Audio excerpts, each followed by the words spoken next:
Hello everyone, it's Leo and it's time to talk about episode 22 from Tropical-Rouge Precure, one of my favorite episodes of Tropical-Rouge. It seems that I say this a couple of times because I'm being redundant here, but Tropical-Rouge is just flawless.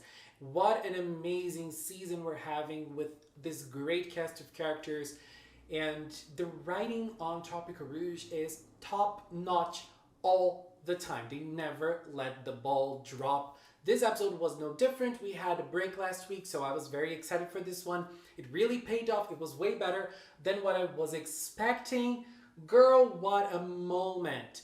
We had lots of things in this episode, but the most important thing is that the girls went to Minamino Island. They are on vacation, so they were enjoying themselves in a tropical club activity, so they couldn't really only enjoy themselves. They had to do some sort of a cultural activity together with everything. So we saw Manatsu's family, we saw her father. Girl, come on. Like, that man is hot. And we see them eating and we see them enjoying the beach. That scene with them playing in the beach, it was super sweet. Laura becoming a mermaid once more, enjoying the actual sea, and she even mentioned how different the actual sea is from the sea from Aozora City.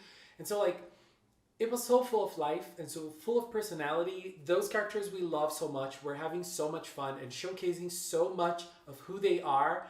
And I live for moments like these, you know, because I feel like Tropical-Rouge is a light season and it can really bring the emotion out of you when watching and when paying attention to what the characters are doing, to how they are reacting and how they are, you know, just living their lives. So not only that, we also learned that in this place there is a legend of a forest mermaid.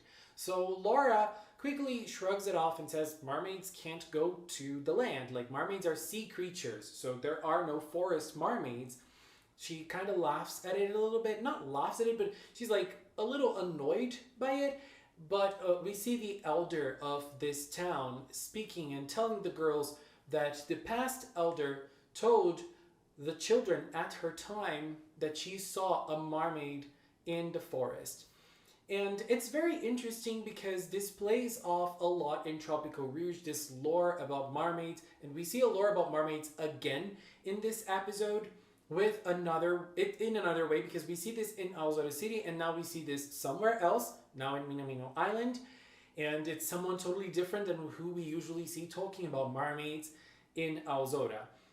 And there was also an interesting aspect of this elder, at least for me, which was she, or at least the narrative of this episode, tried to show off how elders are important and how you should respect them and how our stories should be preserved and respected. That was cool. So we see the girls, you know, going to the cave and trying to find what this treasure is. They thought it was a pirate's treasure and now we know it's a mermaid's treasure, so they just go. But they can't find it anywhere. And it was very interesting how lost they were. It was nice to see Minori's carrying Manatsu off. It was very funny. And there was a very interesting part of the villains in this episode. But I want to talk a little bit about that later. We see Numeri going and we see Numeri attacking the girls in this episode with a Zeta Yaraneda, which is a new Yaraneda. Funny thing about Numeri, we can see like how sluggish she is and how like she leaves a trail where she walks, and her scene with Manatsu, both of them getting very scared of each other, was glorious. I loved that moment. And I forgot to mention, this episode was directed, I don't know if it was the animation or the actual direction, by Itaoka, one of the greatest Precure animators, and we could see their style in the face of the characters. I love the thick lines, and when they appear, it's so beautiful. I really liked it. And so Numeri attacks with the new Yaraneda and the girls aren't really able to fight against it. At the same time, we see Laura that she was separated from the girls and she was able to find this treasure because her own pact reacted to it. So she went after it. She could sense the smell, and so she noticed that there was something smelling very good, and so she could follow that trail and she found a chalice with something on top. This something on top reacted to her transformation item. And so at this time, it was the same time that Numity was attacking, and so she ran and found the girls so they could fight together. The fighting scene was very quick. I really liked that combo between Lemaire and Coral. It was very nice. Coral defending and throwing the stone at Lemaire for Lemaire to finish the monster. And the girls used to mix Tropical. Now they cannot defeat the monster as they are because they're not as strong as they should be. So their powers don't work. So the girls obviously almost got defeated, but Lemaire stood up and said, no, no, no, no, you're not going to defeat us. She got a new power. Precure Ocean Bubble Shower was her attack. I didn't like it that much. I was expecting a little more after the great Tropical-Rouge attacks. It wasn't my cup of tea, but it has a very beautiful animation. It's super, super pretty. I have to say this, and the animation is great as well. And so she was able to defeat the monster by herself, and Numity just set off. While Numity set off, the cave got inundated, I don't know this word in English, by water. And so the girls had to run away. At this moment, Minori, who was the one who was paying the most attention to the story, noticed that she noticed that where they were was actually connected to the forest. So she found a way for them to escape, and she quickly understood what actually happened in the past with the mermaid and everything. And Laura was actually behind. She stayed behind because she tripped and she fell down, and the water got all over the place. But obviously we know Laura is our mermaid, our queen, and she was able to jump in a very beautiful manner into that beautiful moon. Girl, what a scene. We had that scene right at the start of the season. Now we have it again. And it's interesting because when it was mentioned, we saw the past mermaid jumping when it was actually when the whole thing started, and the whole rumor about the past mermaid and the forest mermaid started, and we could see the past mermaid there. I think, at least for me, it's kind of clear that it's the queen. It could be a past mermaid even before the actual mermaid queen from Tropical-Rouge, but I think it's the queen herself. The colors are very similar.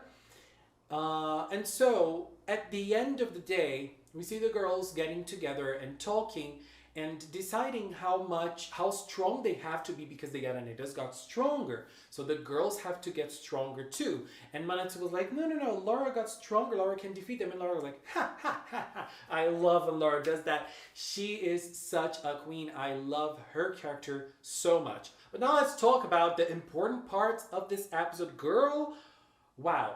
Okay, so we have the villains. Right at the start of the episode, we see the witch. She was in pain and she was like suffering, and I was like, what's going on? And she actually created the new Yaraneda. So by consequence, we basically understand that the other Yaranedas were also created by her somehow. We haven't seen that, but seeing how she created the Zeta Yaraneda, it's clear that she probably created the other Yaranedas too. So the ball was created by her. It was very funny that the ball hit Butler. And when Butler went to see Numity, who is the doctor, and by the way, I loved when Numity said, "Don't call me that. I am Dr. Numity." I love that. That's so doctor-ish. So when he went to Numity because he was hurt, she just put a band-aid. That was it. That's all she did. And so the talk started. She wants to have a vacation too, like Shongire is on a vacation now. And so she went on to attack. When she attacked, she was also searching for the same thing. And she didn't actually know what she was searching for. She was searching for the mermaid treasure. And Butler didn't tell her what it was. So after she was defeated, she returned. And when she did return, she was talking to Butler. And she said, well, the Precures got the bracelet. And by consequence, the power-up. They're stronger now. And Butler was like, the bracelet? What the hell are you talking about? And she was like, well, that was the mermaid's treasure. And he was like, no, no, no, no. That wasn't the treasure. The treasure was actually a chalice full of motivation power. And that left me shocked because so far Tropical-Rouge has kind of been a little slow on plot, but now they are going there. Finally, they're going there, and I'm very thankful because the plot seems to be very good. So this chalice was full of motivation power, and he explains that a past mermaid got that chalice full of motivation power because she is also wanting to open the Fool's Casket, which is the casket that the queen, the witch, is trying to fulfill, to get it full of motivation, actually. Let's put it like this. And right at the end of the dialogue, we see Elda asking Butler, is it true that the Fool's Casket will grant our wish? So those villains, we didn't know their motivation, but now we do. They're doing that because they have a wish to be fulfilled. We don't know what wish that is, but they're fighting for their wish. They're not simply following the witch around and doing whatever the witch wants. And that also leaves us to another question. In the past, a mermaid also tried to gather motivation to fill the Fool's Casket and to get that power, maybe for her, maybe for a grand ocean, maybe for something big, maybe for something grander, but she tried to open the Fool's Casket. So I am full of questions, and I wonder why the queen, the witch, I'm sorry, I always call her queen. I'm very curious as to why she needs motivation now. Why does she need motivation so bad? What is this wish she's trying to fulfill? Or actually, why is she trying to steal motivation from all over the world?